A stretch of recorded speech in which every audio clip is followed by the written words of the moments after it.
spora yang ada di tali-tali itu bisa dikembangkan di laut, langsung budidayakan. Jadi harapan kita dengan sistem seperti itu nanti bibit rumput laut itu tidak harus yang jumlah yang banyak, tapi cukup spora yang sudah dikembangkan di tali-tali, sehingga begitu masukkan di dalam budidaya di dalam air laut, dia sudah berkembang di situ, bibitnya sudah dalam bentuk spora. Nah, itulah yang memang dimulai dikembangkan oleh teman-teman yang dikomandani oleh Pak Lid ini. Terus yang kedua, sebenarnya sisi lain dari rumput laut ini karena menjadi satu hal yang sangat penting, karena rumput laut sebagai salah satu makroalgi, di mana fungsi makroalgi adalah dia sebagai biofilter pertama kali daripada limbah organik. Sehingga sebenarnya budidaya rumput laut itu akan bisa sinergis, ya, bisa relevan untuk kawasan-kawasan budidaya. Karena kecenderungan kawasan-kawasan budidaya ini kan apalagi sudah intensifikasi, maka saya yakin pasti ada kelebihan nutrien atau limbah, yang sebenarnya limbah itu adalah kalau kita bisa kita atasi atau kita olah itu menjadi satu nutrien. Karena dampak atau hasil penguraian daripada organik, baik dari sisa pakan maupun kotoran ikan maupun udang yang dari budidaya intensif itu, kalau kita bisa olah dengan baik, dia akan menghasilkan nutrien dalam bentuk amonium, nitrat, fosfat, dan sebagainya. Maka memang peran rumput laut ini menjadi sangat penting di situ. Sehingga kita mencoba nanti akan kita kembangkan dengan teman-teman bahwa limbah dari budidaya intensif, baik ikan maupun udang, kita rubah dengan sistem biologi secara menggunakan bakteri, dan kita rubah menjadi dalam bentuk biomas rumput laut. Nah, ini beberapa kajian untuk di awal sudah, tapi saya harapkan nanti dengan adanya rumput laut ini bisa menjadikan satu solusi atau suatu perbaikan kondisi lingkungan secara sinergis, dan di mana secara intinya bahwa kita mencoba merubah atau menghasilkan limbah dari budidaya intensif itu bisa menghasilkan nilai ekonomis dalam bentuk rumput laut. Nah, ini memang yang ke depan, karena beberapa kajian sebelumnya sudah mengarah ke sana. Artinya yang kami amati contoh di daerah pantai sama di daerah Galesong Utara, kami melihat dari jenis foto ini saja, dari segi pertumbuhan di Galesong Utara itu bisa 7 kali, artinya dengan bibit satu tali itu 7 kilo, dia bisa menjadi 7-8 kali, bisa sampai 50 kilo. Sementara di daerah yang lain itu hanya 4-5 kilo. Setelah kita kaji memang, ternyata memang sumber air, jadi ternyata daerah-daerah yang dekat dengan pinggir atau muara, kecenderungannya lebih subur daripada yang jauh dari muara. Nah, dari situ kita punya berpikir, artinya muara kan akan membawa sisa-sisa atau limbah dari atas, dari hulunya yang berupa mungkin pupuk dan sebagainya ke bawah ke sana, sehingga itu menyebabkan penyuburan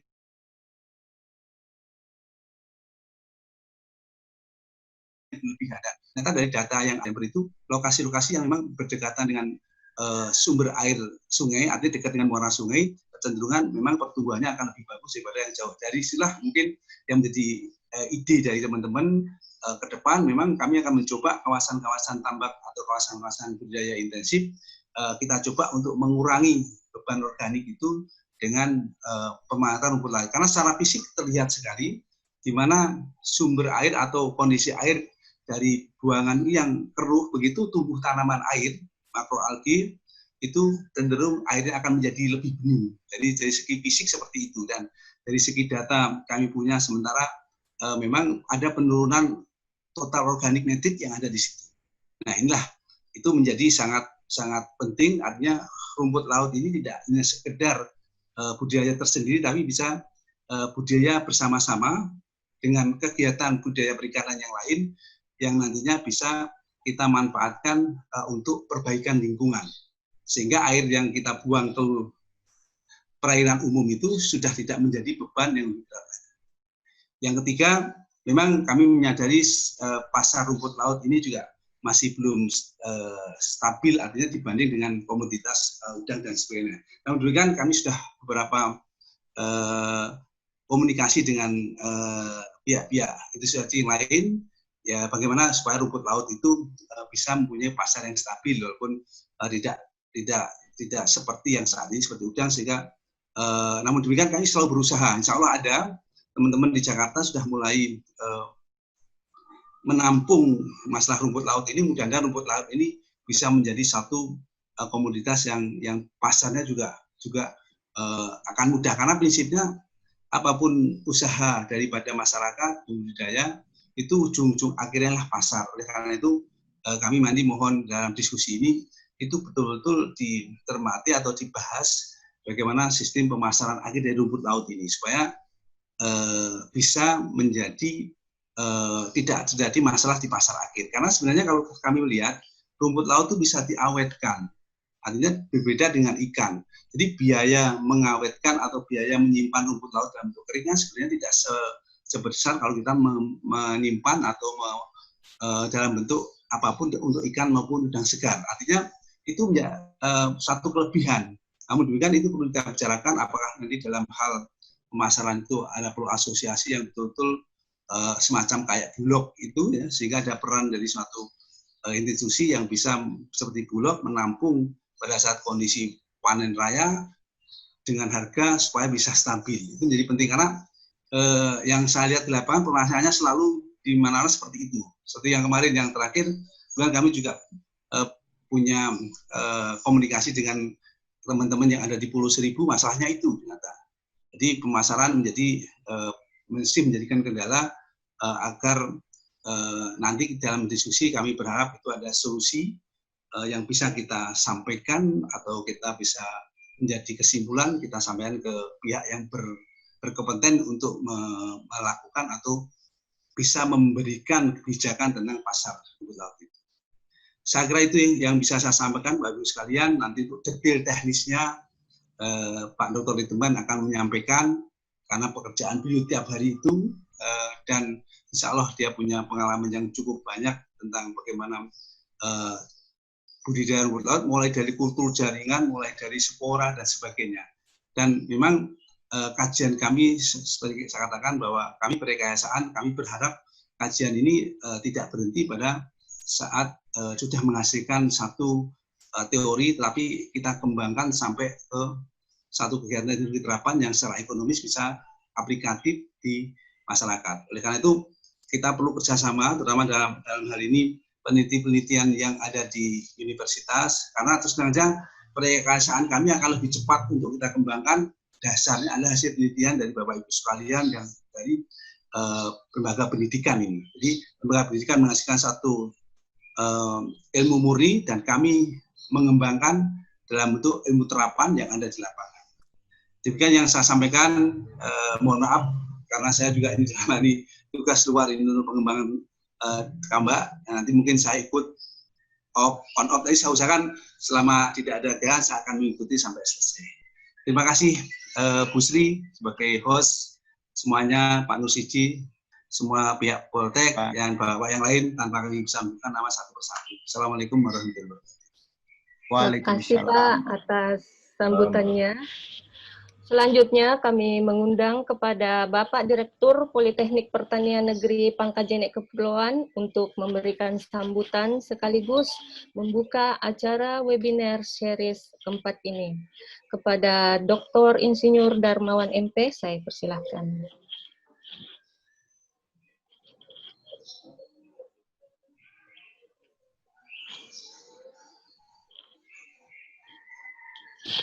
Terima kasih Bu Sri Wahidah. Bismillahirrahmanirrahim. Yang terhormat dan sama kita muliakan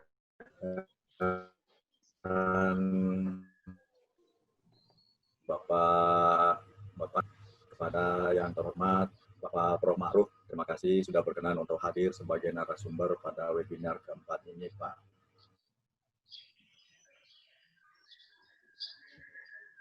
Yang juga kepada Bapak Lidman, terima kasih Pak berkenan hadir untuk menjadi narasumber pada webinar keempat ini. Yang sama kita hormati Bapak dan Ibu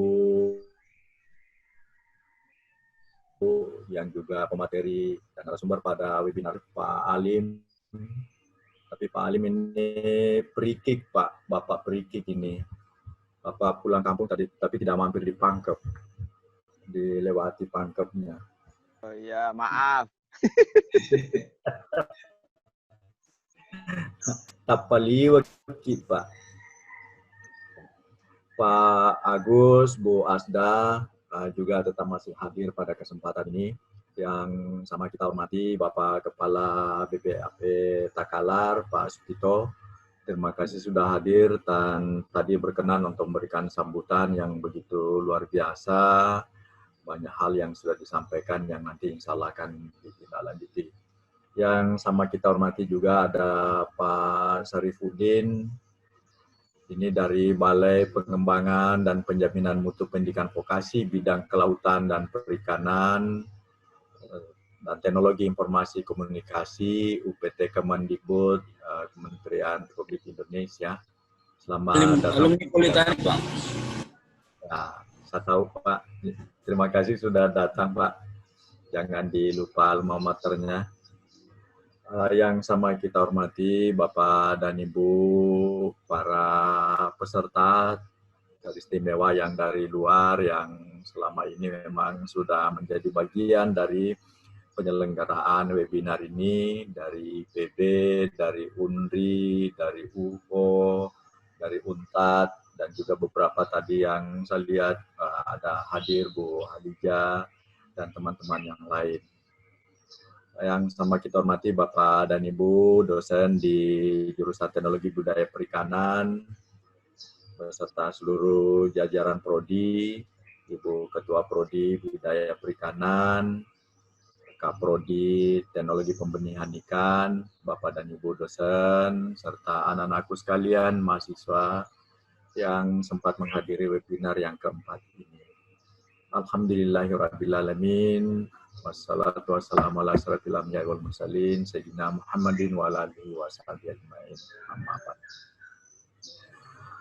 Webinar keempat ini membuktikan bahwa kita terus mendapat ridho dan berkah dari Allah karena kita sudah sampai pada webinar seri keempat ini dan tentu hal ini kita bisa hadirkan atas izin ridho dan berkah dari Allah Subhanahu wa Ta'ala. Dari kegiatan webinar ini sudah banyak hal yang telah dilakukan, sudah banyak hal informasi yang telah diperoleh, mulai dari webinar pertama di mana Pak Alim sudah menjadi narasumber, webinar kedua, ketiga, dan sekarang ini webinar keempat yang fokus membicarakan menyangkut masalah rumput laut. Dan penyampaian awal dari Bapak Kepala Balai Pak Sutito tadi memberikan gambaran secara keseluruhan betapa persoalan rumput laut ini masih banyak hal yang harus diselesaikan. Bukan hanya di on-farm saya kira, tetapi juga di off-farm. Termasuk hal-hal yang terkait dengan inovasi yang bisa dikembangkan dalam kaitannya dengan pengembangan rumput laut ini, termasuk pemberdayaan masyarakatnya. Karena itu webinar yang dilakukan oleh Politeknik Pangkep ini yang mengarah pada bagaimana hasil riset terapan ini menjadi bagian yang kita harapkan akan memberikan kontribusi terhadap pengembangan di bidang perikanan yang pada hari ini fokusnya ke rumput laut. Lalu harapan dari Bapak Kepala Balai tadi dalam kaitannya dengan ilmu terapan yang perlu dikembangkan, saya kira kehadiran Politeknik Pangkep khususnya teman-teman dari budaya perikanan ini akan menjembatani konsep-konsep atau inovasi-inovasi yang dihasilkan baik dari para peneliti, dosen yang berbackground dari perguruan tinggi akademik bisa dilakukan bersama, termasuk hasil-hasil yang diperoleh dari Politeknik Pangkep dalam bentuk riset terapan, di mana kami adalah perguruan tinggi vokasi. Dan harapan kita bahwa dengan kegiatan seperti ini, semua kita bisa secara bersama-sama melihat aspek-aspek yang terkait dengan bidang-bidang kita. Teman-teman dari perguruan tinggi akademik mungkin lebih dominan pada bagaimana menghasilkan konsep-konsep dari riset dasar. Lalu kami dari perguruan tinggi vokasi itu sudah sampai pada bagaimana melihat dari aspek terapannya. Lebih lagi Bapak dan Ibu dari instansi yang memang secara praktis kegiatan lebih banyak dilakukan dalam kaitannya dengan implementasinya. Oleh karena itu, kolaborasi seperti ini hadir kita semua dengan background yang berbeda, latar belakang, maksudnya ada dari pendidikan akademik, ada pendidikan vokasi, ada dari praktisi, bahkan kalau ada memang yang menjadi pelaku di lapangan bisa hadir bersama untuk secara bersama-sama menyampaikan hal-hal yang harus kita coba semakin fine tune terhadap apa yang kita lakukan, terutama di rumput laut. Saya kira dengan webinar seperti ini akan kita hasilkan konsep-konsep yang benar-benar dari kita semua akan menjadi pegangan kita untuk bagaimana mengembangkan ilmu dasarnya, bagaimana mengembangkan ilmu terapannya, dan bagaimana implementasinya di lapangan. Sehingga saya atas nama institusi Politeknik Pertanian Negeri Pangkajene Kepulauan menyampaikan terima kasih banyak atas kehadiran kita semua. Selamat datang bergabung Pak Andi Tamsil, saya lihat baru ini. Terima kasih Pak juga sudah bergabung. Mudah-mudahan apa yang kita lakukan ini insya Allah akan semakin memberikan manfaat bagi pengembangan rumput laut di Indonesia dan apa yang menjadi harapan petani yang juga disinggung oleh Pak Sugito tadi menyangkut masalah persoalan ekonomi petani rumput laut bisa semakin diperbaiki. Tentu konsep-konsep dari kita lah yang akan menjadi poin-poin yang bisa menjadi pegangan kita semua, bahkan untuk memberikan regulasi kepada pemerintah dalam pengembangan rumput laut. Sekali lagi terima kasih banyak dan mohon maaf kalau ada hal yang tidak berkenan, dan kepada panitia penyelenggara, mudah-mudahan ini terus berlanjut sampai ke seri yang benar-benar apa yang diharapkan oleh bangsa dan negara kita bisa semakin diberikan, sehingga harapan terakhir kita webinar ini terus bisa berlanjut dan kita semua akan bisa memberikan manfaat untuk itu. Dengan memohon ridha Allah Subhanahu wa taala dan perkenan kita semua, marilah kita sama-sama membuka webinar seri keempat jurusan Teknologi Budidaya Perikanan Politeknik Pertanian Negeri Pangkajene Kepulauan dengan sama-sama membaca basmalah. Bismillahirrahmanirrahim. Hadanallahu wa iyyakum ajma'in. Wassalamualaikum warahmatullahi wabarakatuh. Waalaikumsalam warahmatullahi wabarakatuh. Terima kasih Pak atas sambutannya. Sebelum memasuki acara inti berikut, saya akan menyampaikan sedikit mengenai persyaratan untuk mengikuti webinar ini. Pertama adalah selama acara berlangsung, dimohon untuk mematikan mikrofon kecuali pemateri atau host meminta secara khusus kepada peserta untuk menjawab pertanyaan atau menyalakan mikrofon. Kedua, bagi peserta yang ingin mengajukan pertanyaan, silahkan melalui kolom chat Zoom dengan format nama _instansi _pertanyaan. Ketiga, seluruh peserta akan mendapatkan free electronic certificate dengan mengisi link absen yang akan dikirim oleh panitia di kolom chat Zoom.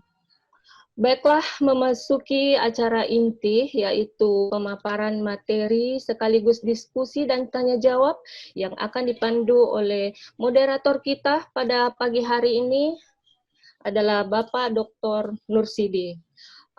Bapak Dr. Nursidi adalah sebagai dosen program studi budidaya perikanan, jurusan teknologi budidaya perikanan, latar belakang pendidikan S1, S2, S3, Unhas, dia mempunyai paten, kemudian berapa penelitian diantaranya MP3EI 2016, PS PSN 2018. Kemudian dia punya beberapa artikel Scopus baik nasional maupun internasional non Scopus. Kemudian berapa pengabdian, di antaranya ada diseminasi hasil penelitian lingkungan Pemprov Sulsel, Pemprov Makassar, DKP, Pemda Pangkep, dan Bank Indonesia Wilayah Sulsel. Dengan ini kepada Bapak Dr. Nursidi saya persilahkan untuk memandu acara diskusi ini. Terima kasih Ibu. Terima kasih Ibu Sri Wahida. Sama-sama.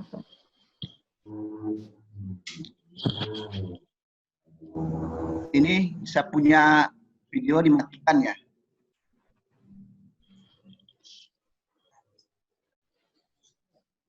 Oh ya. Terima kasih Ibu Sri Wahida, Sekretaris Jurusan. Halo, kedengaran? Ya Pak, kedengaran Pak. Oh ya. Ya. Terima kasih. Saya sampaikan kepada Ibu Sri Wahida selaku host dan sekaligus sekretaris jurusan Teknologi Budidaya Perikanan Politeknik Pertanian Negeri Pangkep. Assalamualaikum warahmatullahi wabarakatuh. Waalaikumsalam. Selamat pagi, selamat datang di acara webinar yang merupakan seri keempat pada hari ini dengan mengambilkan tema Innovation Seaweed Culture. Dan alhamdulillah pada hari ini kita akan mendapatkan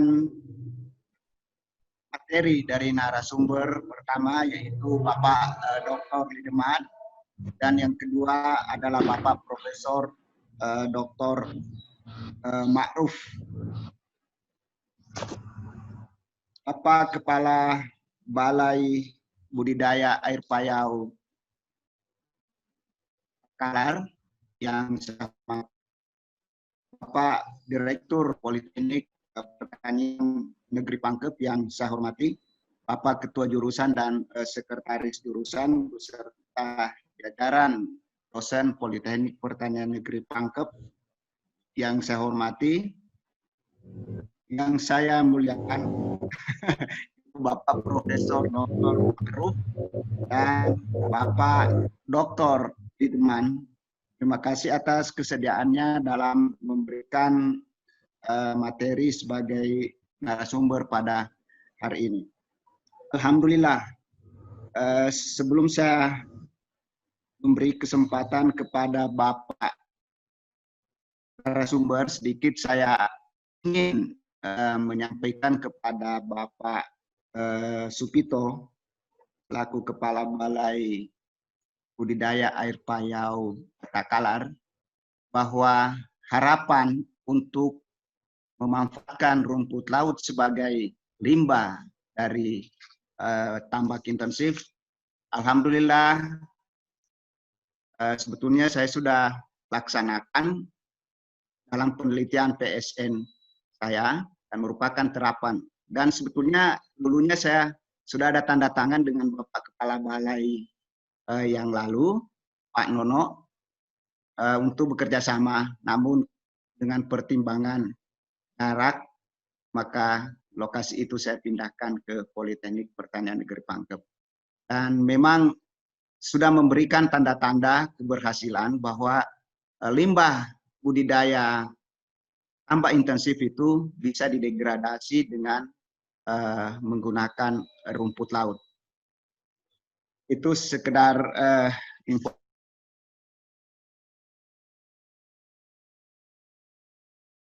informasi. Mudah-mudahan baiklah, kita akan memasuki acara ini, acara seminar rumput laut, dan mungkin yang saya ikuti saja urutan dari yang telah dipublikasikan, yaitu pembicara pertama atau narasumber pertama adalah Bapak Dr.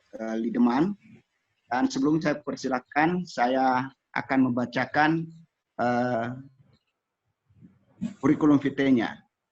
Bapak Lidman adalah alumni S1 dari Institut Pertanian Bogor, kemudian S2 dan S3-nya itu diambil di Kagoshima University, Jepang, begitu pula dengan postdoktornya.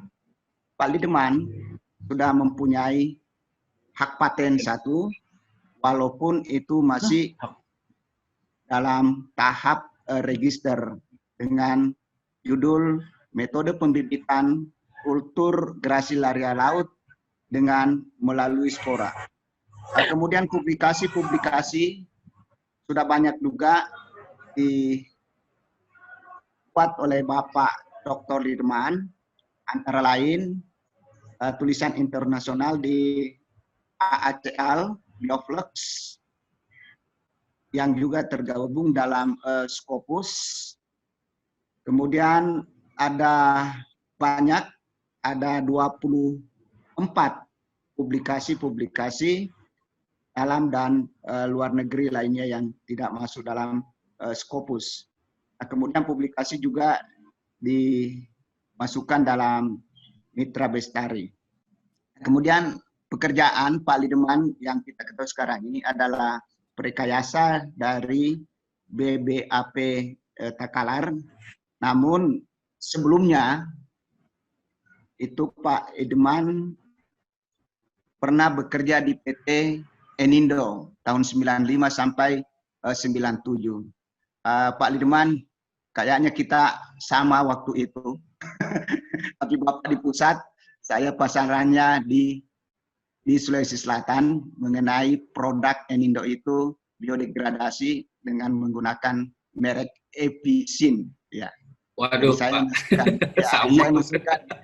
Saya masukkan di Sulawesi Selatan dan alhamdulillah pada saat itu kita bisa kuasai PT Sulawesi Agro dan kemudian bikin tambak di Pindrang, Jampue, dan di sini ada Pak Rimal pernah bergabung. Ada Pak Rimal pernah bergabung dan memang hasilnya waktu itu kita uji coba di sekitar Politeknik Pertanian Negeri Pangkep. Alhamdulillah. Saya sering sama-sama dengan Profesor Won waktu itu sebagai pencipta atau yang membuat dari Episin ini. Kemudian pelatihan waduh banyak sekali. Tentunya ada lebih 20 kali mengikuti pelatihan dan workshopnya 43 kali. Dan diantaranya adalah seminar nasional rumput laut, makro alga, dan meeting pertama Ikatan Fikologi Indonesia. Kemudian poster-poster juga banyak dan kerjasama internasional yang sudah dilakukan antara lain adalah dengan ASEAN. Saya kira itu biodata dari Bapak Dr. Lidman yang pada pagi hari ini itu akan membawakan judul webinar yaitu teknologi produksi rumput laut melalui spora. Saya kira waktu dan tempat saya persilakan Pak Dr. Lidman.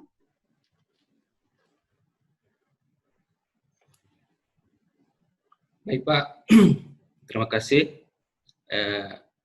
Halo Bu Sri, bagus. Pak Nursidi suaranya. Bagus Pak, bagus. Bagus Pak, bagus. Alhamdulillah. Silakan, Pak.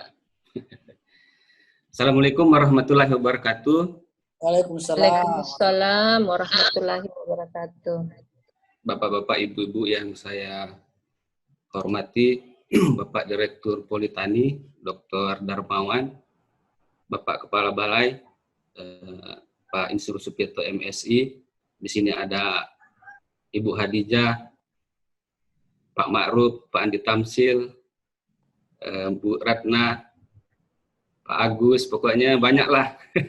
Saya tidak mungkin sebut satu persatu. Saya sangat berbahagia sekali. Alhamdulillah Ya ini guru-guru saya semua yang hadir di sini, kemudian semua peserta yang ada di webinar ini. Jadi alhamdulillah pada kesempatan ini kita panjatkan kepada Allah Subhanahu wa taala, karena hanya dengan izinnya juga kita bisa melaksanakan webinar ini. Ya, karena halangannya juga cukup banyak, mulai dari mati lampu sampai ke jaringan. Tapi mudah-mudahan dengan niat baik kita, mudah-mudahan apa yang kita laksanakan ini bernilai ibadah. Baik, barangkali kita mulai saja. Saya pertama share dulu ya, Pak Nursidi. Yes, silakan Pak. Silakan Pak. Tapi saya enggak share episin, Pak.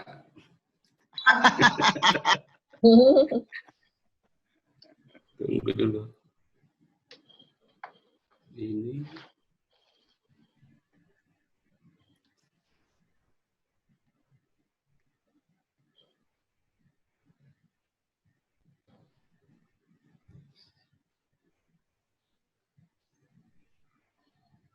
Ada? Pak? Ada Pak. Iya. Ada. Pak, ada. Baik, saya tadi sudah diperkenalkan dari Balai Perikanan Budidaya Air Pail Takalar. Pada kesempatan ini saya mencoba menjelaskan hasil kegiatan kami. Sini kami beri judul Teknologi Produksi Bibit Rumput Laut melalui Spora. Pertama-tama kami di Balai Budidaya Perikanan Air Pail Takalar, khususnya di Laboratorium Pembenihan Rumput Laut. Jadi kami ada kegiatan di samping ini, kami juga punya kegiatan seperti sudah dibilang tadi Bapak Kepala Balai, tentang kultur jaringan rumput laut, dan itu khusus sampai sekarang masih untuk jenis Capapicus alvarezi. Nah, yang akan saya jelaskan di sini, kami memproduksi juga bibit untuk Gracilaria. Nah, ini yang berasal dari spora. Begitu.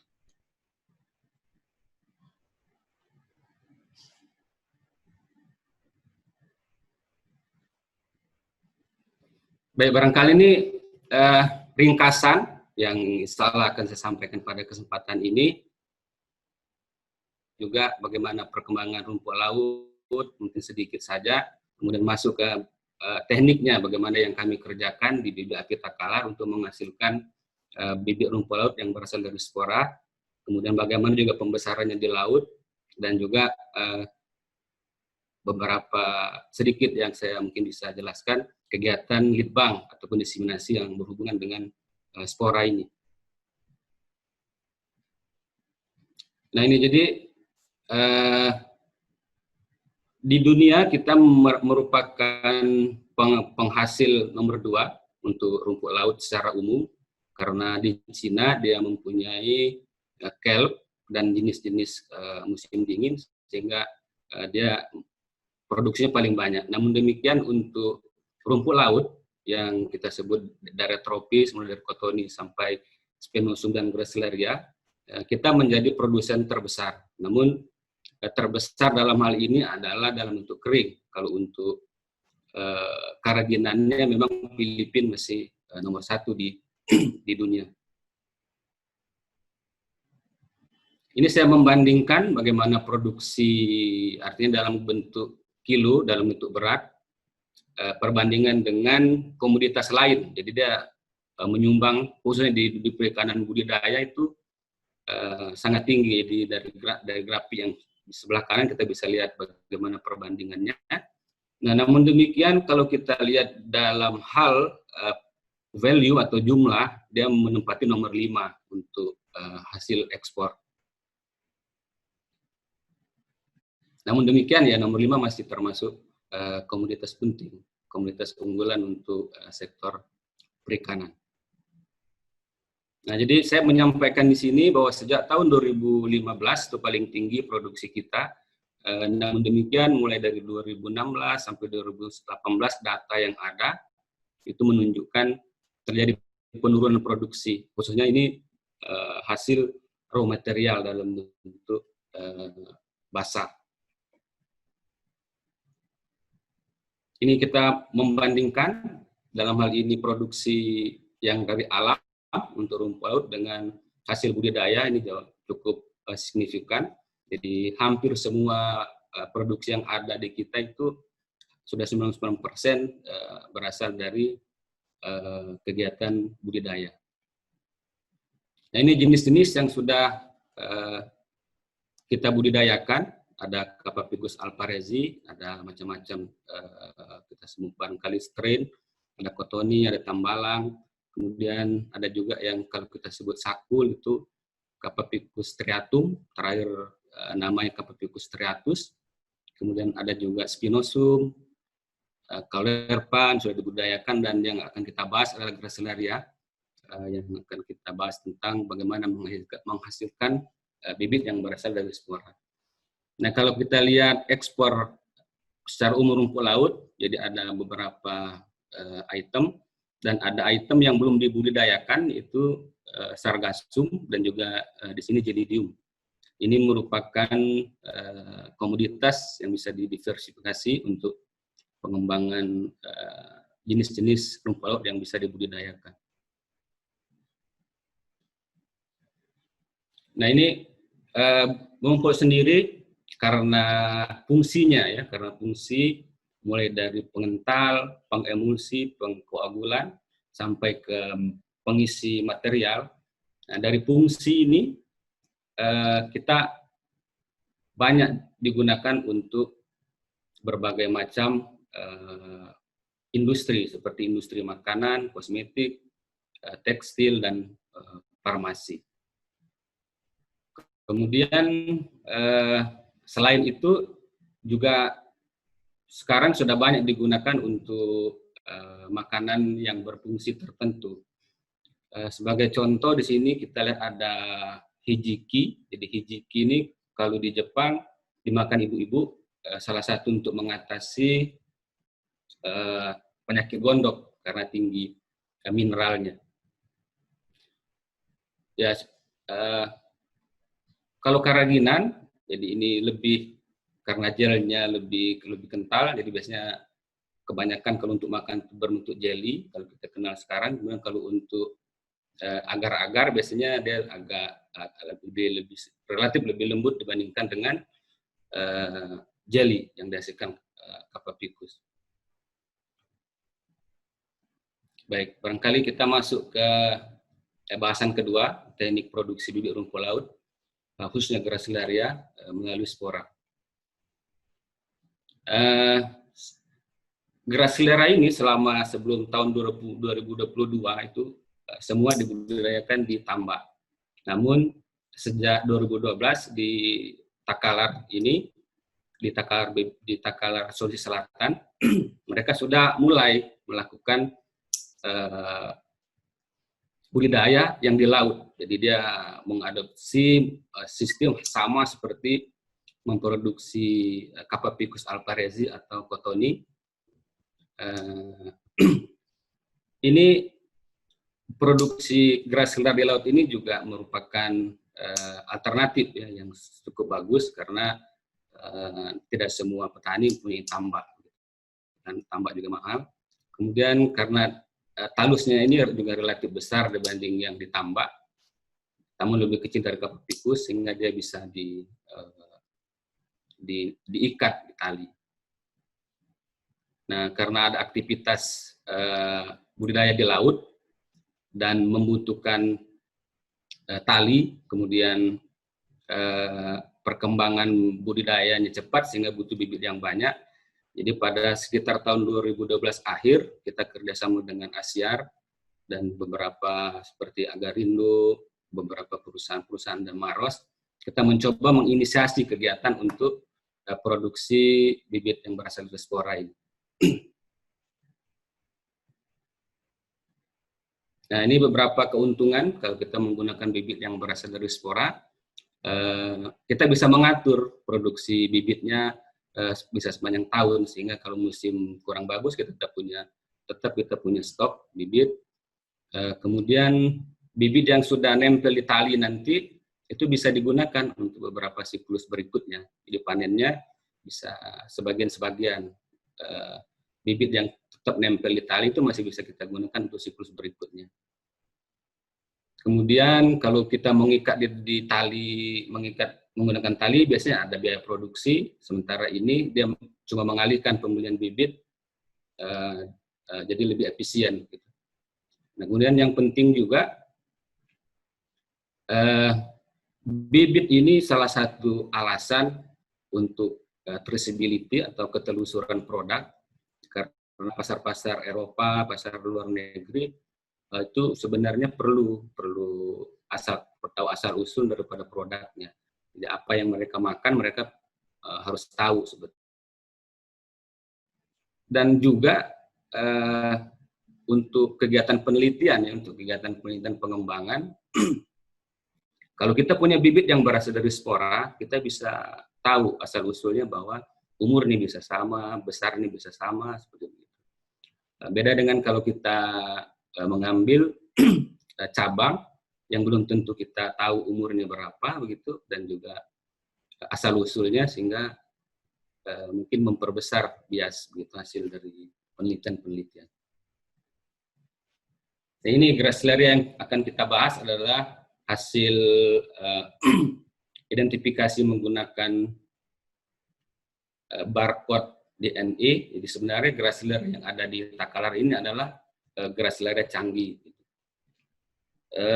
Kalau kita lihat yang dipelihara di laut dengan yang dipelihara di tambak, sini kita bandingkan, itu yang di laut jauh lebih panjang biasanya dia punya secara morfologi dibandingkan dengan yang dipelihara di tambak.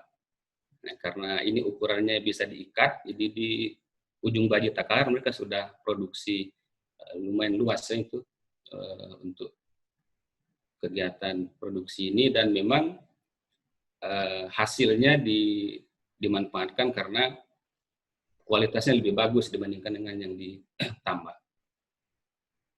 Ini kegiatan-kegiatan pemeliharaan di tambak dan di laut untuk Gracilaria ini. Jadi dasar kita memproduksi bibit Gracilaria ini dari siklus hidup ini, jadi spora yang ada untuk Gracilaria ini ya kita sebut trifasic cycle. Jadi kita bisa, yang gampang untuk kita kerjakan adalah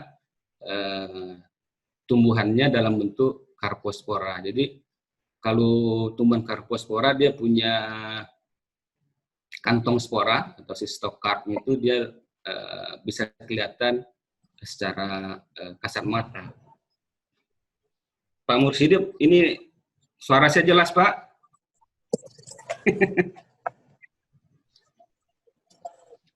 Jelas, Pak. Jelas, Pak? Jelas, Pak. Jelas ya? Iya, jelas.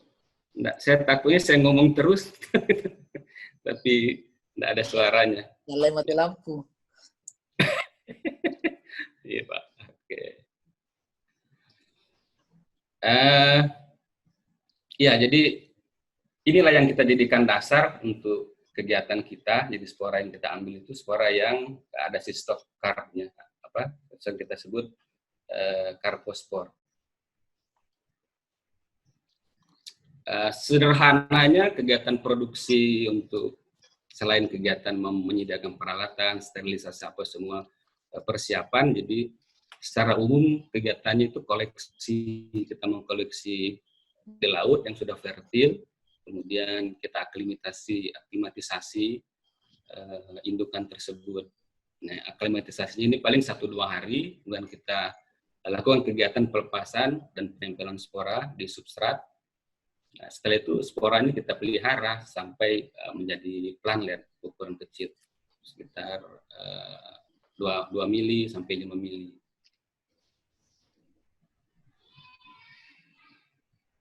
Nah, ini sistem yang kita gunakan selama ini sangat sederhana. Jadi kita punya baskom di bawah sini, dan kita punya plat, biasanya kita pakai keramik ini kita lilitkan tali, kemudian di atasnya ada wadah yang dasarnya itu berupa waring ataupun screen. Jadi nanti Gracilaria fertil ini kita letakkan di atas kemudian di dasar daripada wadah baskom tadi kita letakkanlah ini substrat tali ataupun macam-macam ya, bisa kita letakkan di dasarnya.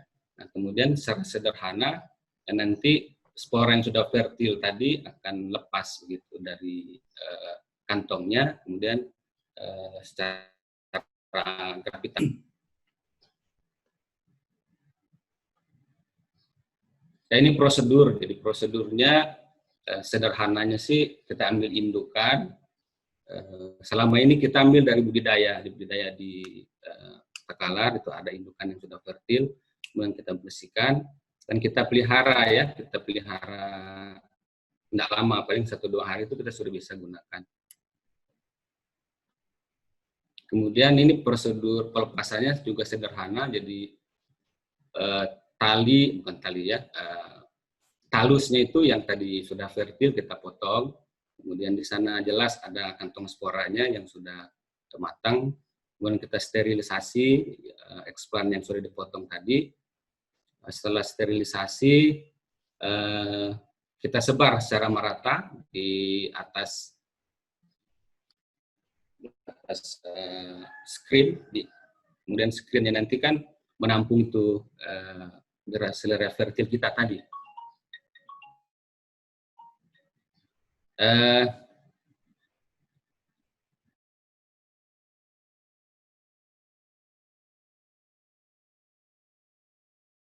Berdasarkan hasil dan itu bisa lepas itu antar masih, kalau yang bagus itu masih lepas sporanya. Nah, dari eksperimen itu, jadi kita mengambil yang terbaik itu antara 7 sampai 10 hari kita letakkan tadi spora ataupun explant yang fertil tadi, kemudian kita tunggu sampai 7 sampai 10 hari. Kemudian nempel tadi kita pelihara selanjutnya untuk dikembangkan menjadi bibit. Untuk tahap penelitian ataupun uji coba sebenarnya kita bisa yang ada, misal kita taruh di petri dish, kita pipet, kita bisa sebarkan di atas tali begitu ataupun substrat yang lain. Akan tetapi untuk skala massal itu agak berat, agak sulit. Jadi kita modifikasi, kita sistem gravitasi itu lebih memungkinkan untuk skala massal.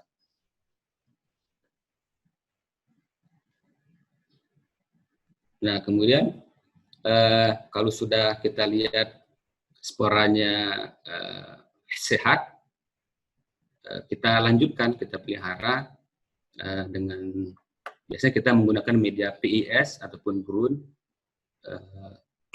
Kita pelihara biasanya antara 2 bulan sampai 2 bulan setengah itu. Jadi dengan waktu sebegitu biasanya panjangnya antara 2 mili sampai 5 mili.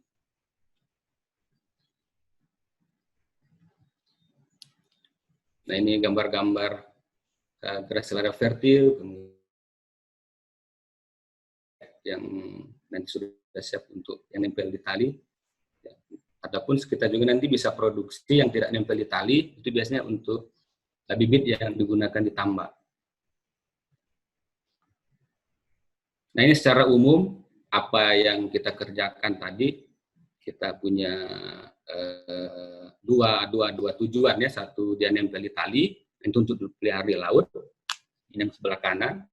Kemudian yang sebelah kiri ini kita produksi tidak nempel di tali, untuk kegiatan budidaya di tambak. Jadi nanti kalau di tali kita punya substrat tali, tapi kalau untuk di tambak, untuk bibit di tambak, gelas-gelas gitu, seperti beker gelas, petri dish ataupun kontainer gelas lainnya. Bedanya nanti setelah tumbuh udah itu kita lepas di substrat kaca atau gelas karena lebih gampang dia lepas. Ini gambaran kalau kita mau melakukan kegiatan dengan 10 bentangan untuk produksinya di luar lain-lainnya, di luar listrik, tenaga semua cukup murah sebenarnya.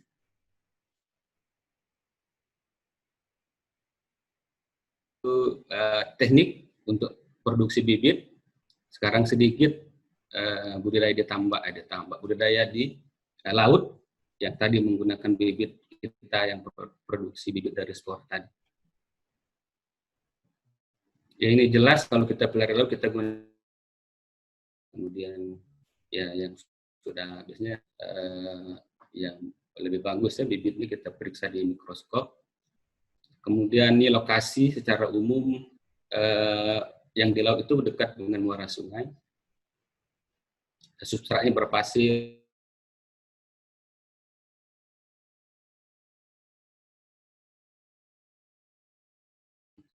Long lain menggunakan jangkar, kalau surut bisa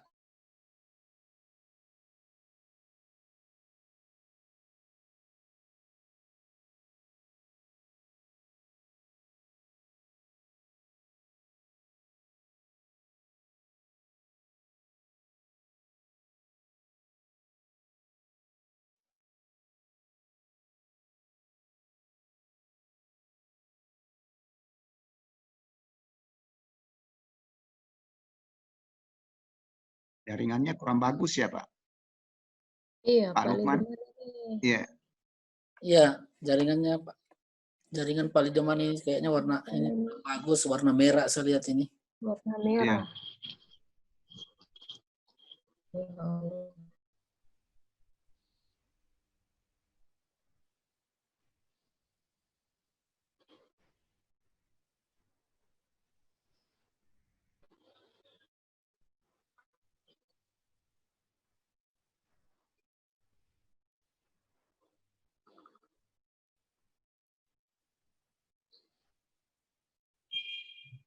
Lideman kayaknya keluar Bu dari Zoom. Dia. Kayak enggak ada dia ini. Hilang dia selain ini. Kayak mati lampu lagi juga di sana. Jadi bisa kita mungkin Pak, persilakan saja. Saya coba telepon dulu Pak. Ya, coba telepon Pak, baru kita.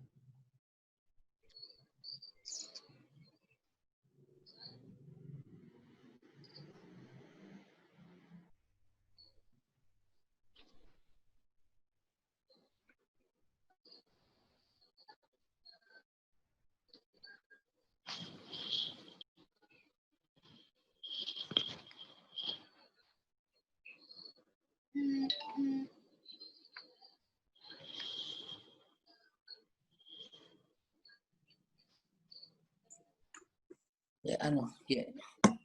Dia coba untuk masuk kembali Pak. Memang dia putus. Oh iya.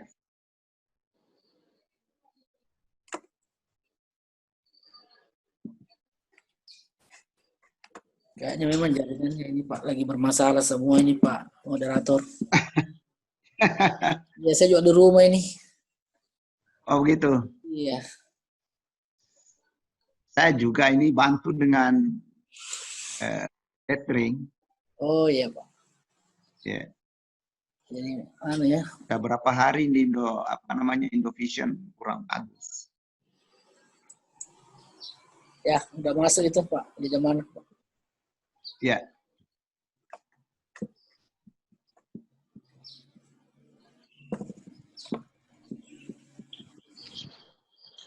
Pak Lideman sudah.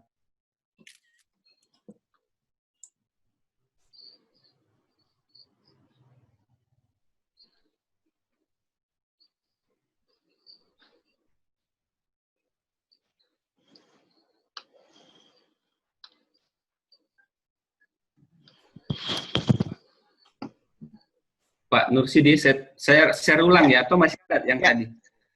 Iya, ya Share Pak, ulang. silakan Pak. Iya, Di-share sudah. ulang? Di-share ulang Pak. Oh, Di-share ulang. Iya.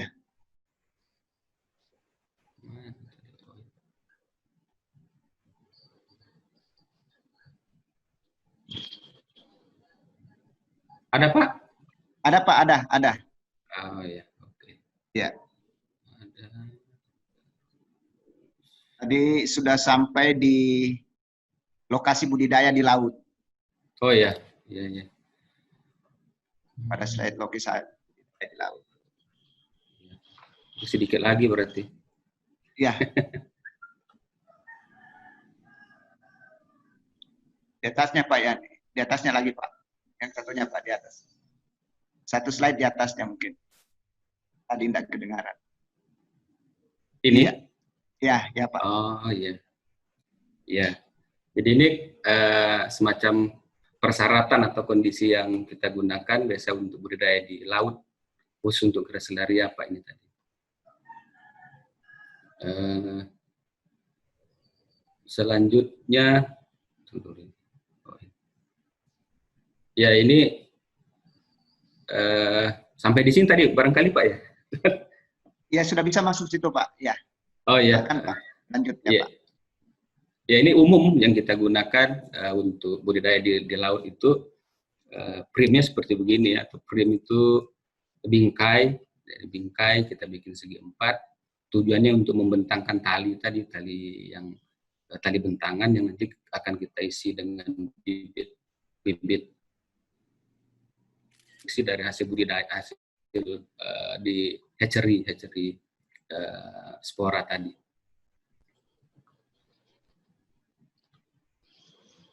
Ya ini juga posisi-posisinya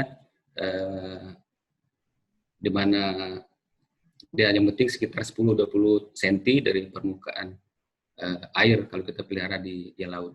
Kalau kita pelihara di tambak, ya mungkin biasanya sekitar 70 sampai 80 cm begitu airnya disebar secara merata untuk ditambak, tidak menggunakan.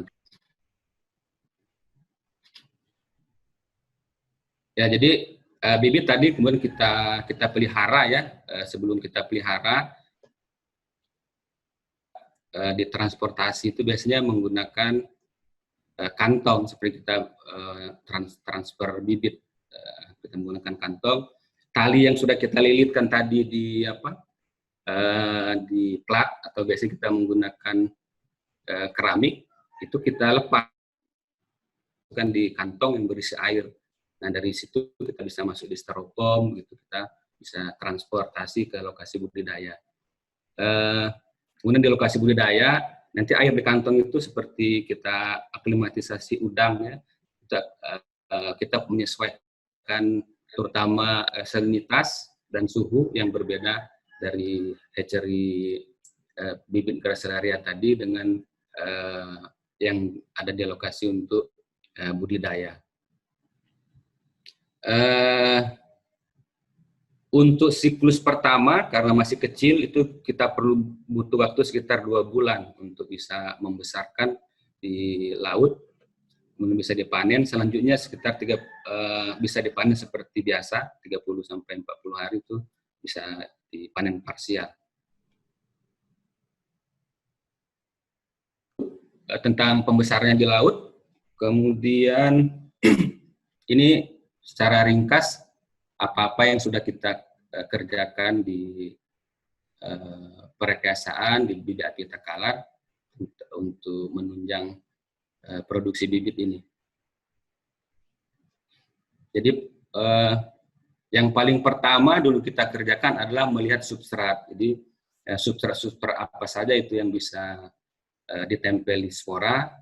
Ternyata itu hampir semua substrat itu bisa ditempel, ada plastik, tali tasi itu juga dia bisa menempel. Nah, cuma memang ada yang gampang, ada yang susah, ada yang banyak dan juga ada yang sedikit. Dan sebenarnya yang cukup gampang itu dan biasanya banyak itu di tali rapia. Namun tali rapia ini ternyata tidak bisa digunakan di laut karena tidak kuat ya untuk di laut. Jadi ya untuk tali polietilen atau tali nilon itu substratnya bagus juga, cuma dia kalau dibandingkan dengan substrat tali polietilen itu lebih kurang banyak dia biasanya. Namun yang kita harus gunakan kan harus tali yang kuat, itu ya tali polietilen atau tali nilon yang biasa digunakan di laut seperti itu. Nah ini juga di paling sebelah kiri ini kita uji coba walaupun di beker-beker gelas ternyata dia bisa hidup itu bibit spora ini. Jadi lebih gampang. Ini yang tadi ya. Nah, ini juga kita melihat bagaimana di perekasan kita pengen tahu berapa spora yang nempel di tali tadi, bukan cuma di tali ya, di substrat begitu. Kemudian kita coba ada di screen, di waring, begitu macam-macam. Jadi kita tahu jumlah sporanya berapa, terus batas waktu kapan dia tidak lagi atau berhenti melepaskan spora, terus juga kapan dia mulai menempel, itu kita pelajari waktu itu untuk menghasilkan skala masalnya. Ya, ini seperti jumlah spora yang lepas, gitu. Ternyata hari kedua, hari ketiga itu ya lebih banyak biasanya dibandingkan setelah 8 hari. Kita uji coba sebelumnya. Kemudian berapa nanti setelah ada yang menempel, kita juga hitung berapa yang bisa hidup menjadi planglet juga. Kita lakukan uji coba. Ini seperti perkembangan sporanya. Nah, dari basic inilah kita lakukan produksi bibit yang berasal dari spora. Ini uji coba di laut, kita pelihara yang ada yang dari tali polyethylene, ada tali dari tali rapia. Perkenalkan hasil bibit dari spora ini sudah ada 2 tahun kita berikan bantuan ke beberapa kelompok tani, yang utama sih ya di Desa Ujung Baji di Sandrobone. Nah ini terakhir, ternyata ya bibit dari spora ini kita bisa lihat memang bermanfaat untuk kegiatan budidaya. Kemudian ke depan kami sudah berusaha untuk jenis Kapaficus. Baru 2 kali kami dapat Kapaficus itu yang berspora, itu dua-duanya kita dapatkan dari Biak. Ada Ibu Ada, kemudian ada Pak Made dari Kalimanjari, itu mereka juga sudah berpartisipasi spora untuk Tony. Ini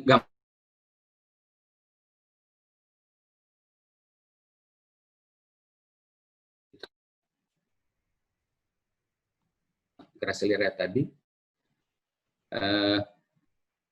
Namun kemungkinan besar karena kita konsultasi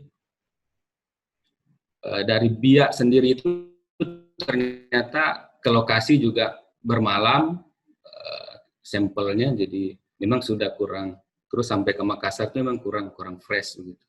Jadi tapi mungkin perlu diatasi semua kendala tadi, sehingga mudah-mudahan ke depan bibit Kotoni juga bisa produksi berasal dari spora. Dari Gracillera ini sudah ada, jadi bisa ke depan mudah-mudahan bisa ada kerjasama yang lebih banyak untuk di beberapa lokasi selain di Kabupaten Takalar. Ini kami banyak berterima kasih kepada ini yang disebutkan, tapi banyak yang tidak tersebut di sini. Kami ucapkan terima kasih yang sebesar-besarnya.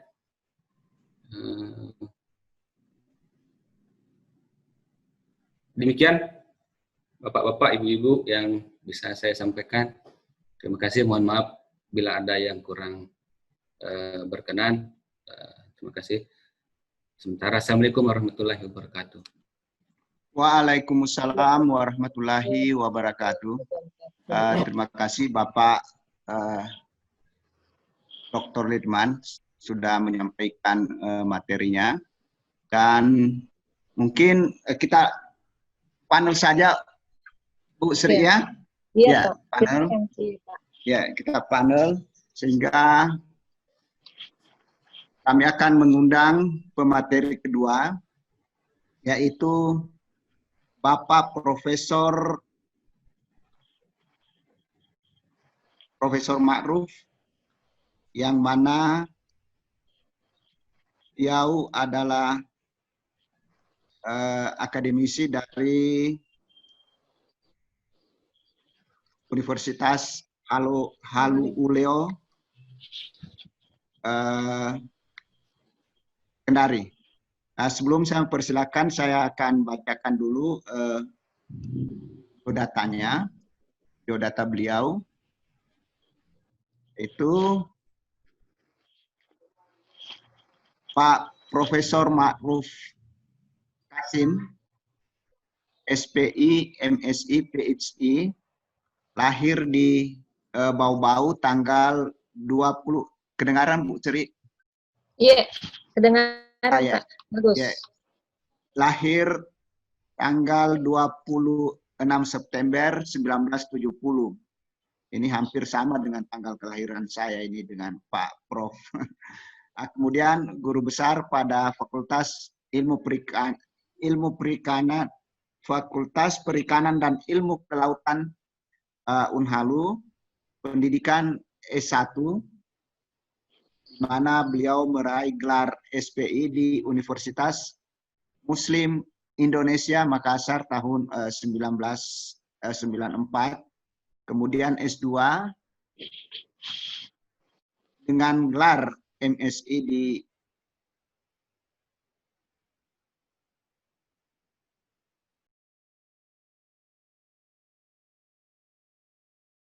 tahun 2006. Kemudian ada organisasi internasionalnya ini, ada ISMI dan ICES. Kemudian organisasi nasionalnya Ketua Pengurus Daerah ISOI, kemudian pengurus himpunan ahli pesisir dan pulau-pulau Indonesia atau HAPI, kemudian INCRES dan ISPIKANI dan ISPIKANI. Kemudian penghargaan ada 10 inovator terbaik Indonesia yang pernah diraih di 4 Nasional Simposium Inovator. Kemudian hak patennya beliau sudah mempunyai hak paten, ada 2, kemudian 10 masih terdaftar. Nah, kemudian pengalaman pengajaran beliau tahun 2003 sampai 2015 itu beliau mengajar di Hokkaido University dan Kyoto University, Jepang. Kemudian kegiatan penelitiannya ini sangat banyak.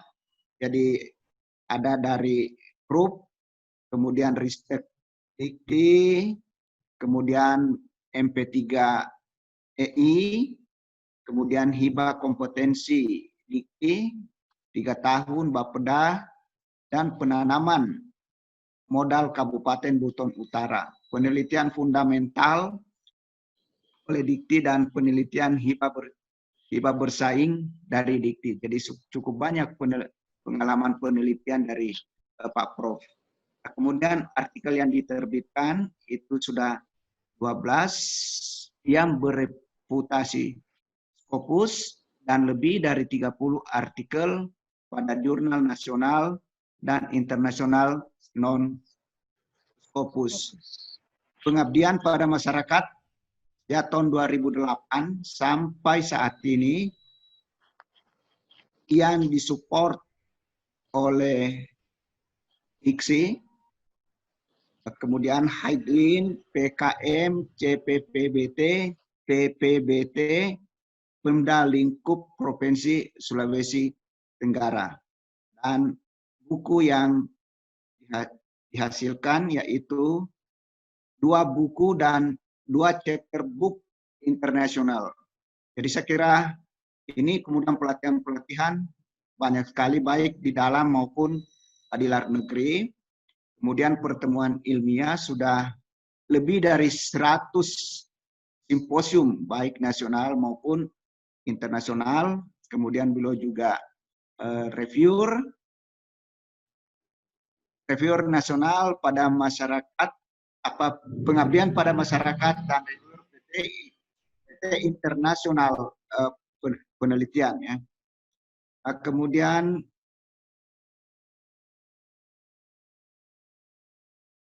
pengalaman bekerja sebagai guru besar di Fakultas Perikanan dan Ilmu Kelautan Universitas Halu Oleo, dan berbagai kegiatan nasional lainnya seperti MCRM, kemudian Kormet, Image, dan lain-lain. Itulah poin-poin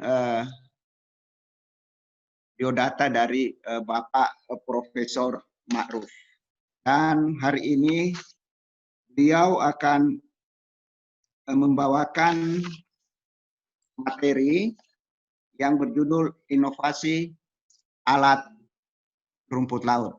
Dan untuk mempersingkat waktu, lagi pula kita ini dikejar dengan ketidakpastian oleh jaringan, maka dengan hormat kepada Bapak Prof, kami beri kesempatan untuk menyampaikan materinya. Silakan Prof. Iya, terima kasih Pak Moderator. Terima kasih semuanya kepada panitia telah mengundang saya.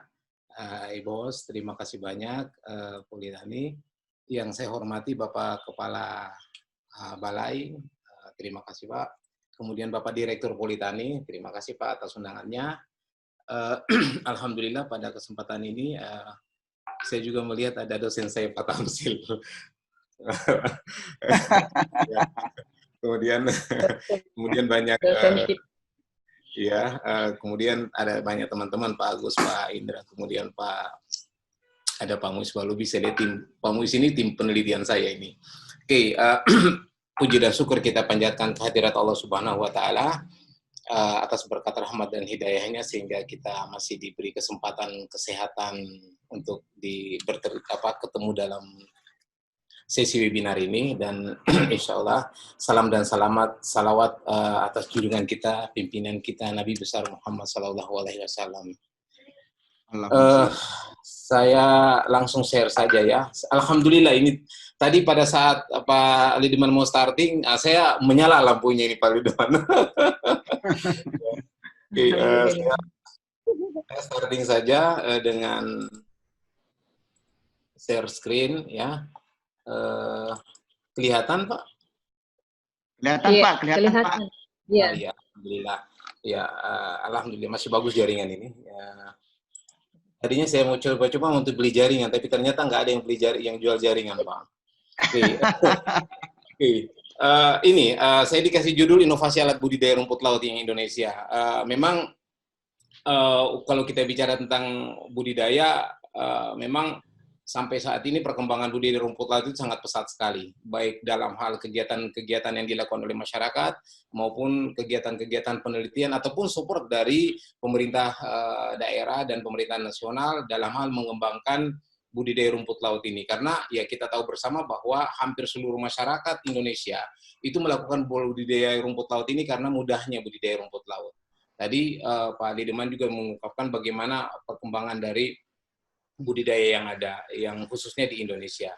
Kalau kita lihat sebenarnya di Sulawesi Tenggara, di Sulawesi Selatan, dan kemudian di Gorontalo, di banyak daerah itu budidaya rumput laut itu menjadi primadona sebenarnya. Kenapa? Karena mudah dibudidayakan.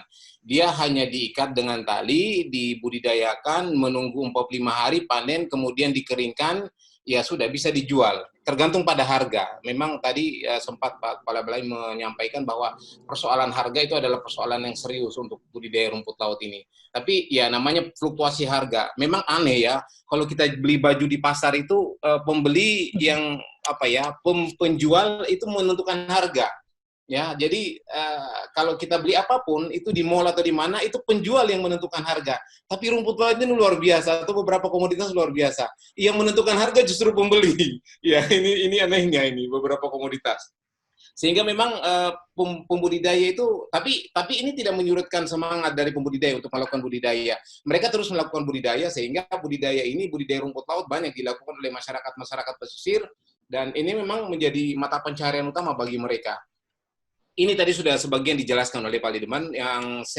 Kalau kita lihat memang perkembangan produksi rumput laut Indonesia itu, Gracilaria dan Eucema itu banyak, khususnya di bagian timur Indonesia itu luar biasa.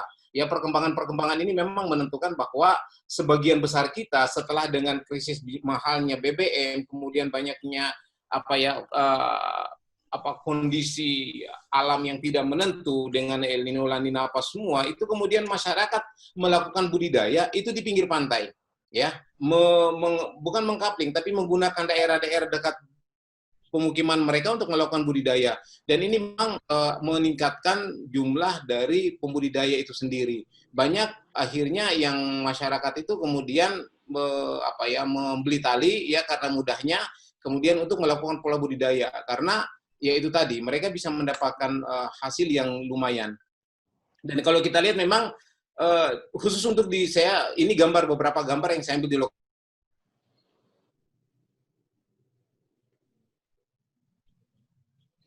bahwa banyak budidaya yang dilakukan oleh masyarakat itu tidak sepanjang tahun. Ada hanya beberapa bulan, kemudian itu dihantam dengan musim pancaroba, dan kemudian ada beberapa daerah yang memang melakukan budidaya sepanjang tahun. Salah satunya misalnya di daerah Mawasangka, misalnya di Buton, itu bisa sepanjang tahun karena topografinya yang memungkinkan dia untuk melakukan budidaya sepanjang tahun. Jadi kalau misalnya masyarakat desa lain atau daerah lain kekurangan bibit, itu bisa masuk ke beberapa daerah-daerah yang melakukan budidaya sepanjang tahun. Karena budidaya rumput laut ini sangat-sangat tergantung dengan topografi. Topografi juga itu akan memberikan pola dari distribusi dan sirkulasi air, dan itu menentukan pertumbuhan. Dan semua persoalan-persoalan budidaya ini kompleksnya sangat tinggi sekali. Kompleksitas yang ada sangat tinggi sekali. Kita, kalau masyarakat budidaya dengan model long line itu luar biasa awal-awal tahun yang lalu, tahun 2000, dari 2008 misalnya sampai 2011, luar biasa perkembangannya. Hanya terkendala dengan persoalan harga. Tetapi kemudian sebenarnya setelah masuk tahun 2018, itu tadi digambarkan Pak Lideman, itu menurun. Produksi kita itu menurun, Indonesia itu menurun. Akhirnya sebenarnya banyak persoalan-persoalan karena menurunnya produksi, itu sebenarnya bukan hanya disebabkan oleh masyarakat yang tidak menanam rumput laut, tapi dipacu oleh berbagai persoalan sebenarnya. Dan persoalan-persoalan ini sudah ada. Kami pernah diminta oleh lembaga yang dari Kanada untuk melakukan penelitian, menelusuri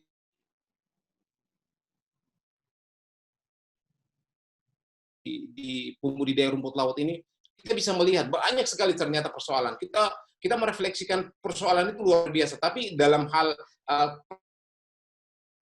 berapa persoalan ini dihadapi oleh masyarakat itu sehubungan dengan rendah, itu karena memang kurang metode. Misalnya metode long line itu membuat rumput laut itu akses bagi berbagai macam penempelan misalnya, atau misalnya ini bisa dilihat, ini ada beberapa gambar yang saya tampilkan. Ini dengan menggunakan metode long line itu luar biasa, perubahan suhu sedikit saja ice mulai datang, ya. Kemudian ada beberapa daerah yang ketika terjadi peningkatan nitrat itu diselubungi oleh Chaetomorpha misalnya, atau alga lain misalnya. Atau misalnya ada penempelan lumut yang lain, epifit, belum lagi epifauna yang menempel. Itu banyak sekali. Dan memang ini menjadi salah satu persoalan-persoalan serius di masyarakat. Dan memang kalau kita teliti lebih jauh lagi, persoalan-persoalan serius ini adalah ya tidak asing sebenarnya, karena di laut itu bebas. Spora dari organisme itu banyak sekali. Penempelan itu terjadi di mana saja. Karena di badan laut itu di samping fitoplankton yang ada, itu juga cikal bakal dari organisme yang mencari substrat untuk tumbuh. Sehingga memang apapun yang ada di sana, rumput laut mau disimpan, apa saja yang akan disimpan di laut itu akan menjadi substrat yang sangat baik untuk berbagai macam hewan-hewan yang ada. Sehingga memang kalau kita lihat memang ini yang sangat sangat krusial sebenarnya. Dan persoalan yang lain sebenarnya seperti hama herbivora misalnya itu persoalan ini adalah persoalan yang luar biasa menjadi momok bagi masyarakat. Ya, karena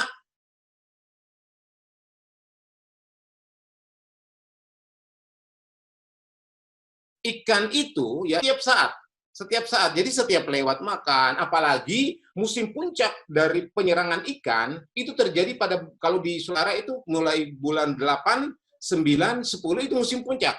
Karena beberapa jenis dari ikan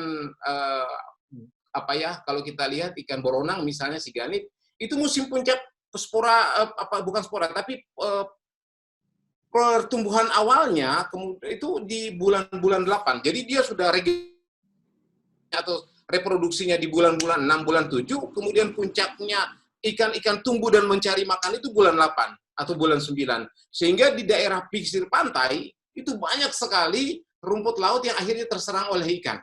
Ya, ini adalah gambaran yang kami coba ambil dan lagi asik makan di beberapa daerah budidaya. Dan dari hasil penelitian yang kami lakukan juga itu kalau dibandingkan antara daerah yang kita protek dengan yang tidak, itu sebenarnya terjadi penurunan rumput laut masyarakat itu 60%. Kenapa? Karena kalau ikan kecil itu sebenarnya begini, pola makan ikan itu ada dua. Itu dilakukan oleh ikan kecil dan dilakukan oleh ikan besar. Ya, ikan yang sudah besar itu kalau makan pucuk talusnya yang dia dimakan. Ya, sama dengan kalau teh itu pucuknya gitu ya. Nah, ini ikan itu memakan pucuk kalau yang besar. Got itu adalah pucuk-pucuk muda. Sehingga sebenarnya tanpa masyarakat sadari, akhirnya kalau misalnya bapak-bapak ke daerah itu melihat ujung talus dari rumput laut itu kadang rumput laut Kapapikus itu tumpul sebenarnya, dan tumpul itu bukan karena tidak bagus pertumbuhan, tapi sebenarnya pucuknya itu dimakan oleh ikan-ikan. Jadi kadang kita bisa itu habis tergigit dan kemudian muncul karena kan pola recovery dari rumput laut ini, ada mahasiswa yang saya suruh meneliti itu berapa hari sebenarnya pola recovery dari rumput laut ini kemudian tumbuh lagi. Itu didapat 4 kali 24 jam atau 4 hari begitu, itu baru muncul penutupan luka. Kemudian muncul 1 minggu itu muncul tunas baru di atas yang rusak. Ya, itu kemudian muncul lagi. Jadi sebenarnya ketika rumput laut dimakan oleh ikan, ada energi yang dikeluarkan oleh rumput laut untuk bertumbuh lagi. Makanya kalau berbeda dengan rumput laut yang tidak dimakan oleh ikan, itu energinya semua untuk pertumbuhan. Tapi kalau yang sudah dimakan oleh rumput laut, itu energinya dipakai untuk recovery dulu, ya, menutupi luka dan kemudian tumbuh. Ini sebenarnya yang terjadi. Nah, kalau ikan kecil yang makan, itu parah dia. Karena apa? Ikan kecil ini sebenarnya memakan bukan rumput laut, tetapi memakan epifit yang melekat pada rumput laut. Tetapi parahnya ketika dia makan epifit, itu giginya bukan hanya memakan epifit, tapi kulit rumput laut itu turut dimakan. Sehingga kebanyakan rumput laut itu terkuliti. Jadi orang kayak menggeris permukaan, ya, menggeris permukaan. Sehingga rumput laut kalau kulitnya sudah tidak ada, itu pasti kena ice. Pasti kena ice. Jadi ini sebenarnya ini yang terjadi. Parahnya adalah ketika musim puncak penanaman keberadaan ikan. Sehingga memang masyarakat mengatakan bahwa saat ini memang kita paling banyak membudidayakan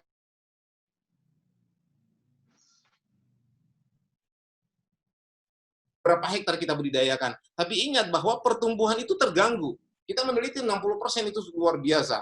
Kalau kita mau konversi ke dalam rupiah itu luar biasa sebenarnya. Dalam 1 kali hasil panen, 40 hari. Kita bisa bayangkan kalau 6 kali panen atau 8 kali, luar biasa pengurangan ini yang akan terjadi. Ini belum lagi sebenarnya dalam rumput laut itu betul-betul dengan pola, bapak-bapak bisa lihat di depan desa-desa, bola pelampung menggunakan botol-botol aqua bekas atau botol-botol itu luar biasa. Dia hanya sampah plastik itu di mana-mana. Sampah plastik itu di mana-mana. Di depan desa itu kotor sebenarnya. Kita tidak bisa melihat karena memang mereka melakukan budidaya itu ya pasang saja. Dan kemudian ya nanti mereka mengambil setelah beberapa hari. Parahnya juga sebenarnya itu karena sistem budidaya yang model kayak begini sebenarnya, di samping parah dan kotornya, sebenarnya itu ada beberapa akan terjadi atau memang sedang sering terjadi itu perselisihan antara nelayan yang ingin menangkap ikan dengan pembudidaya. Itu sudah beberapa kali terjadi di Wakatobi, itu sering sekali, sehingga sebenarnya kalau di Wakatobi itu begini, kalau pembudidaya, kalau nelayan untuk pergi menangkap ikan, di depan kapal mereka itu dipasangi parang. Asal memang parang segajah mungkin. Jadi lewat di budidaya masyarakat, itu terpotong budidaya masyarakat, talinya putus. Karena parang di depannya. Itu luar biasa. Ya, jadi atau misalnya, karena ini memang sering, jadi kalau ini sudah terjadi, itu perselisihan pasti terjadi. Dan ini bukan persoalan-persoalan yang kita bisa anggap remeh sebenarnya di beberapa daerah, walaupun ini tidak sempat diangkat. Tapi itulah yang jadi persoalan serius sebenarnya. Sehingga saya katakan memang kita perlu inovasi sebenarnya dalam budidaya. Kenapa? Karena ya itu tadi, banyak persoalan yang kita bisa atasi, banyak persoalan yang mungkin kita bisa sedikit lah, artinya sedikit persoalan yang mungkin kita bisa cari solusinya. Ketimbang kita bertahan dengan model-model yang seperti yang ada saat ini.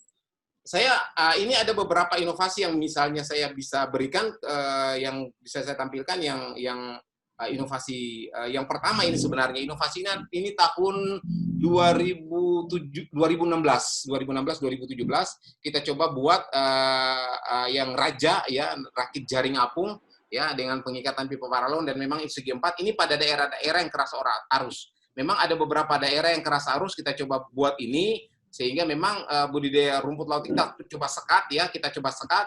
Dan ini memang kalau ini sudah keluar granted dan sudah keluar dia punya sertifikat, ini kita serahkan kepada masyarakat. Jadi memang niat saya ketika sudah dapat granted itu saya serahkan kepada masyarakat, silakan pakai dengan free, dan saya selama itu bisa digunakan.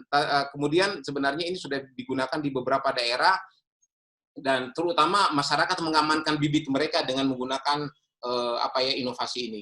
Yang berikutnya ini adalah jaka, jaring kantung. Sebenarnya kita lihat jaring kantung ini juga sudah keluar, dia punya sertifikat.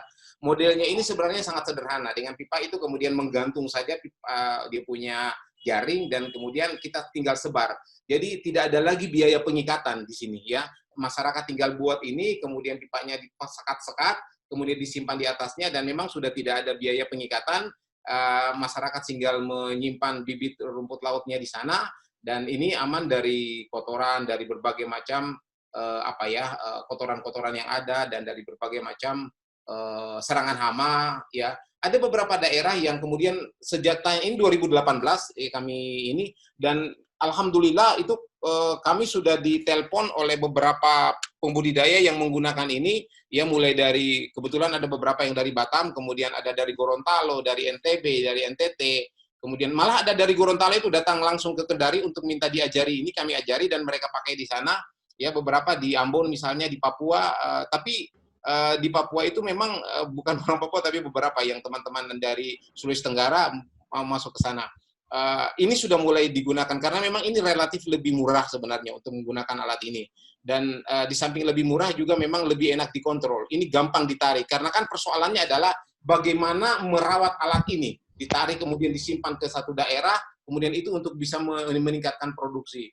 Dan alhamdulillah dengan penggunaan ini beberapa penelitian mengungkap hasil ini cukup signifikan. Pertumbuhan rumput laut, apalagi tahun 2016 itu, tahun 2017 itu kami coba kirim bib kultur jaringan dari Lampung, dan pertumbuhannya luar biasa sangat mengesankan karena ya memang LPS-nya itu bisa sampai 10-11. Pada saat itu.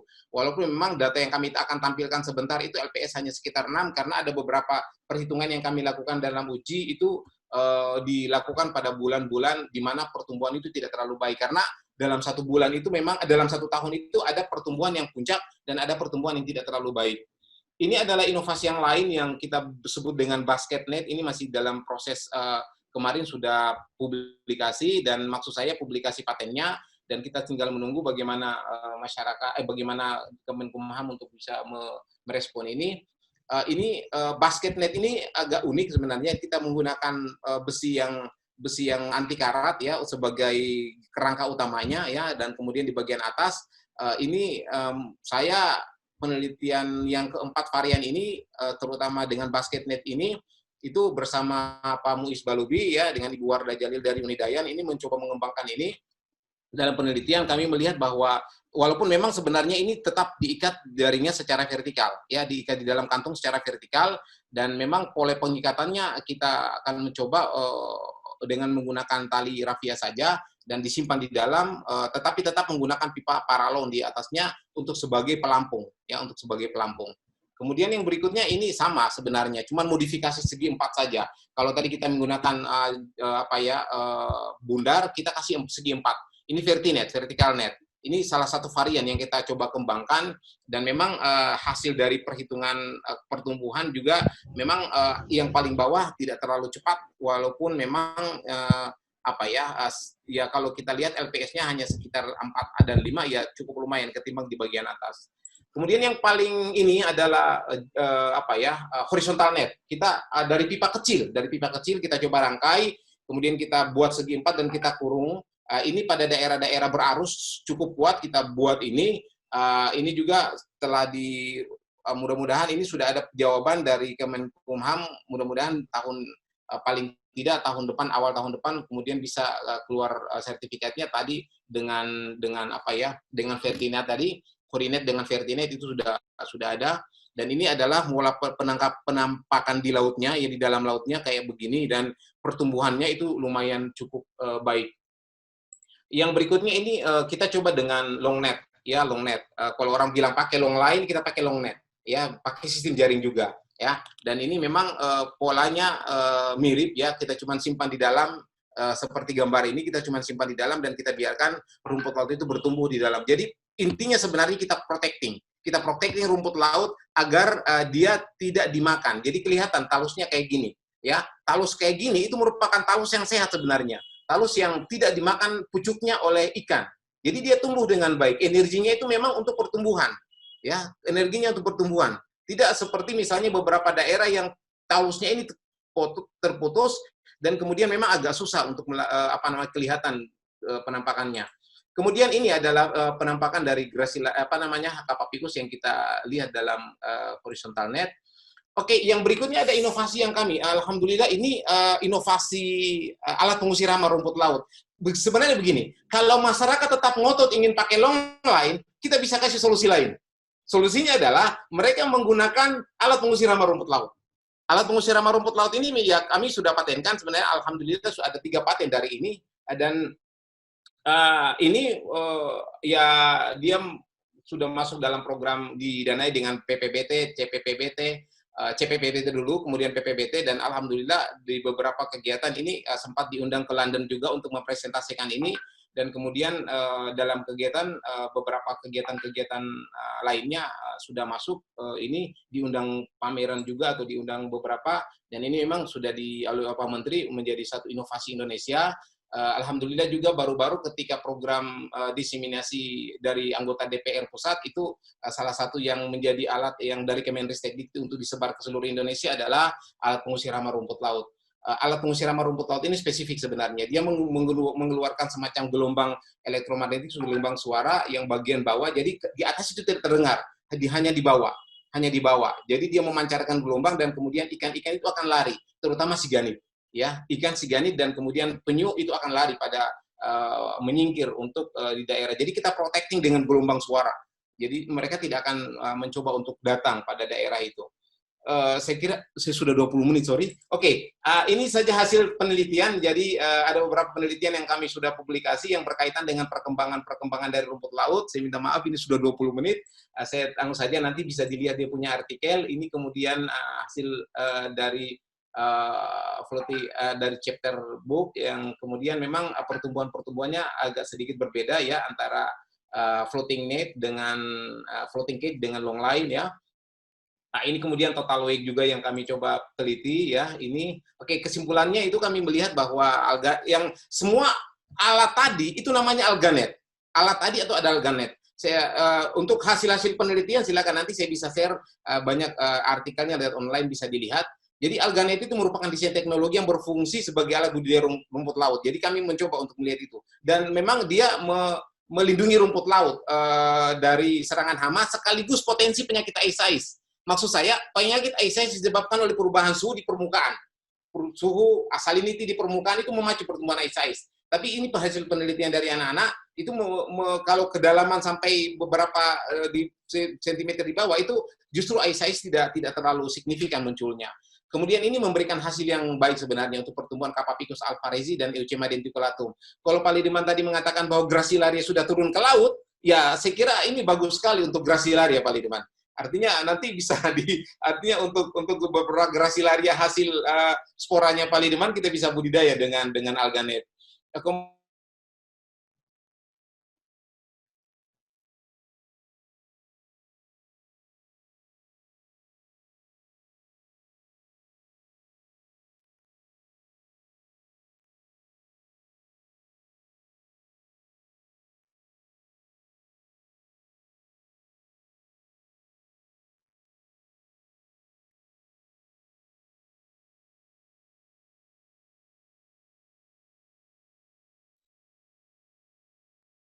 Kayaknya hilang jaringannya Pak Prof ini.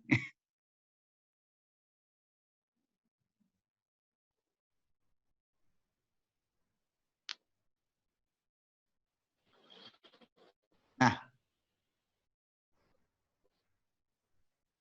jaringannya Pak Prof yang hilang, Bu Sri ya? Iya, Pak. Mungkin bisa Nah. kita lanjutkan ke sesi ini, diskusi, Pak. Sambil Diskusi. menunggu Prof muncul. Iya. Ya.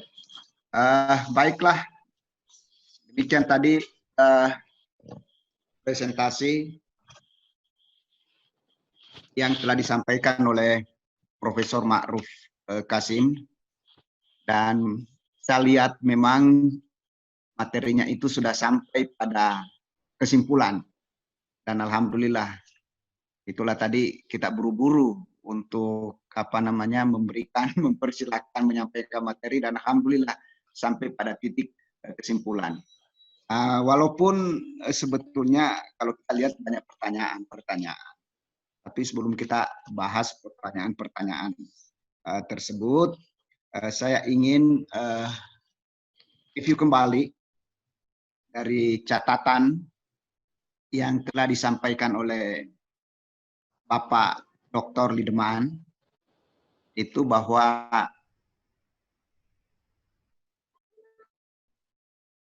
halo Pak Prof Ma'ruf.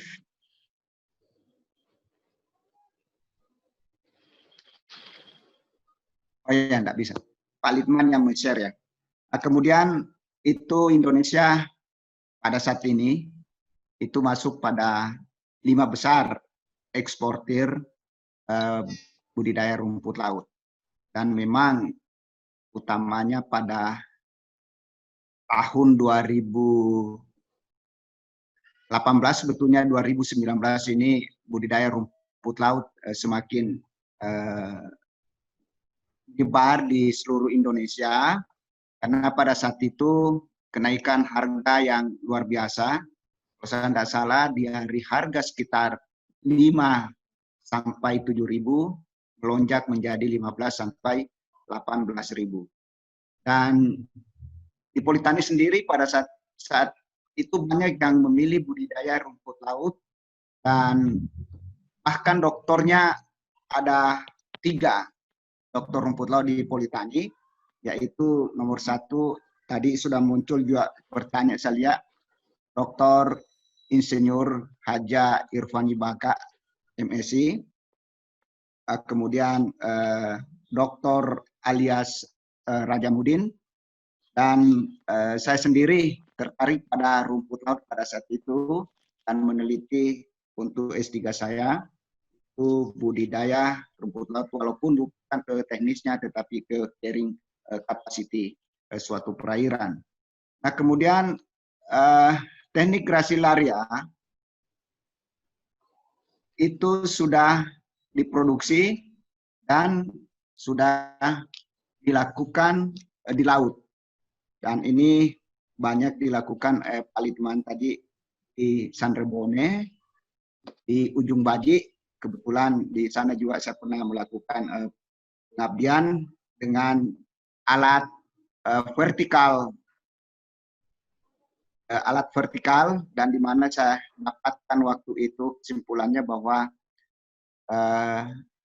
pada kedalaman di bawah 1 meter itu nutrien sudah berkurang, dan hasil budidaya yang baik adalah pada jenjang 30 atau 20 sampai 50 cm. Jadi 2 lapis karena saya bagikan dengan metode vertikal bertingkat. Di sini ada Pak Heriansyah dari Stitek, juga partner saya pada saat itu.